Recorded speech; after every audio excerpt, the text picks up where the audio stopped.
ដំណឹងទាន់ហេតុការណ៍ប្រិយមិត្តជាទីមេត្រីនៅពេលនេះទាហានថៃបានបន្តបំពេញលើអធិបតេយ្យភាពរបស់កម្ពុជាដោយបានបន្តរាយបន្លាលួសនៅភូមិព្រៃច័ន្ទ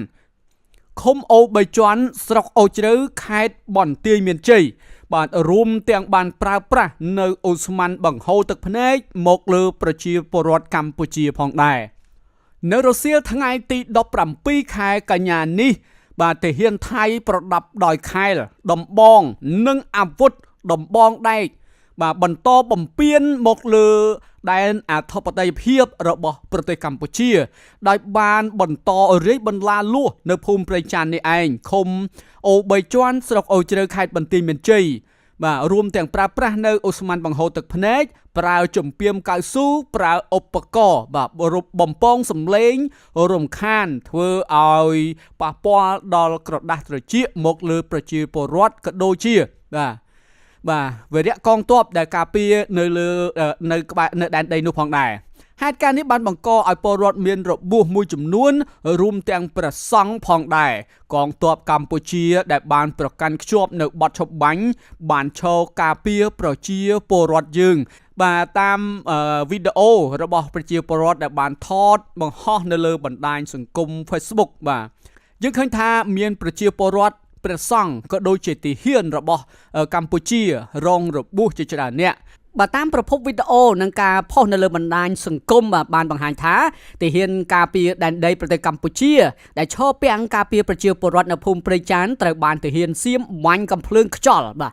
ត្រូវគ្រាប់ភ្នែកបណ្ដាលឲ្យរងរបួសធ្ងន់ធ្ងរនិងហូរឈាមយ៉ាងច្រើនមែនទែននៅថ្ងៃទី17ខែកញ្ញានេះឯងក៏ដូចជាព្រះសង្ឃរងរបួសនៅពោះ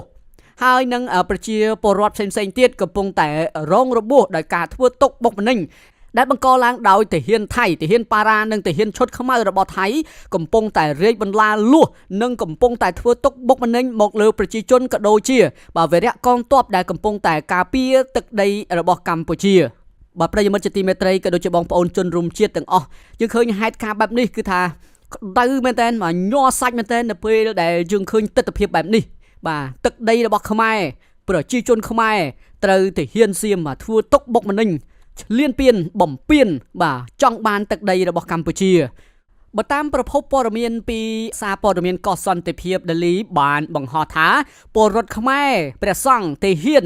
និងប៉ូលីសយ៉ាងហោចណាស់23នាក់បានរងរបួសធ្ងន់និងស្រាលបាទជឿចាប់មែនតើបងប្អូននៅពេលដែលឃើញរូបភាពនៅពេលដែលឃើញសាររបស់ប្រជាពលរដ្ឋខ្មែរបង្ហោះមកបែបនេះគឺថាឈឺចាប់មែនតើបើយោងតាមតួលេខពីអាជ្ញាធរខេត្តបន្ទាយមានជ័យពលរដ្ឋខ្មែរព្រះសង្ឃទាហាននិងប៉ូលីសយ៉ាងហោចណាស់23នាក់បាទ23នាក់បានរងរបួសស្រាលអំឡុងពេលដែលទាហានថៃបានបាញ់អូស្មန်បង្ហូរទឹកភ្នែកជំពាមកៅស៊ូមកលើប្រជាពលរដ្ឋកម្ពុជាខ្លោចផ្សាមែនតើឈឺចាប់មែនតើនៅពេលដែលទាហានថៃមកបំពេញស្រស់នៅលើទឹកដីកម្ពុជាខណៈដែលកងទ័ពថៃបានព្យាយាមរំលោភបំពានមកលើកម្ពុជាដោយប្រើប្រាស់កម្លាំងរាយបន្លាលួសលើទឹកដីនិងទ្រព្យសម្បត្តិដែលពលរដ្ឋខ្មែរបានរស់នៅនិងអាស្រ័យផលតាំងពីយូរលង់ណាស់មកហើយបាទលោកណេតភក្ត្រារដ្ឋមន្ត្រីក្រសួងព័ត៌មានបានប្រកាសនៅលើបណ្ដាញសង្គម Facebook របស់លោកនៅល្ងាចថ្ងៃទី17ខែកញ្ញាឆ្នាំ2025នេះនៅរសៀលថ្ងៃទី17ខែកញ្ញា2025ទាហានថៃប្រដាប់ដោយខែលនិងដំបងអាវុធបានបន្តរំលោភបំពានមកលើកម្ពុជារដ្ឋមន្ត្រីក្រសួងព័ត៌មានបានបញ្ជាក់ថាទាហានថៃបានបន្តរាយបន្លាលួសនៅភូមិព្រៃច័ន្ទឃុំអូបីជាន់ស្រុកអូជ្រៅខេត្តបន្ទាយមានជ័យរួមទាំងបានប្រើប្រាស់នៅអូស្មန်បង្ហូរទឹកភ្នែកជំពាមកៅស៊ូនិងឧបករណ៍បំពងសម្លេងធ្វើឲ្យប៉ះពាល់ដល់ក្រដាស់ត្រចៀកមកលើប្រជាពលរដ្ឋកម្ពុជាផងដែរដែលបង្កឲ្យពលរដ្ឋរងរបួសព្រះសង្ឃផងដែរកងទ័ពដដែលក៏បានប្រកាន់ខ្ជាប់នៅបទឈប់បាញ់បានឈរការពារសុវត្ថិភាពប្រជាពលរដ្ឋយើង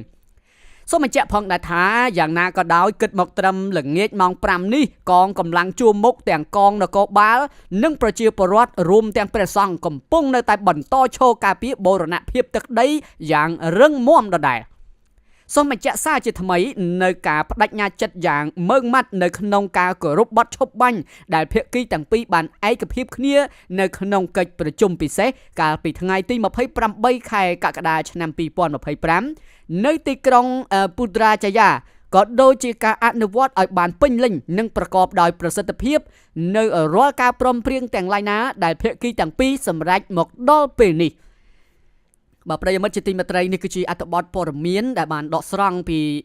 កសន្តិភាពដែលបានរាយការណ៍នៅលើបណ្ដាញសង្គមនិងលោកនេតភត្រាដែលជារដ្ឋមន្ត្រីក្រសួងព័ត៌មានដែលបានចុះផ្សាយនៅលើបណ្ដាញសង្គមផងដែរបាទរហូតមកដល់ម៉ោង5ល្ងាចថ្ងៃទី17ខែកញ្ញាឆ្នាំ2025នេះប្រជាពលរដ្ឋទាហានជួរមុខក៏ដូចជាកងកម្លាំងប៉ូលីសនិងព្រះសង្ឃក៏កំពុងតែនៅឈរបាទការពារទឹកដីរបស់ខ្លួនយ៉ាងមុតមម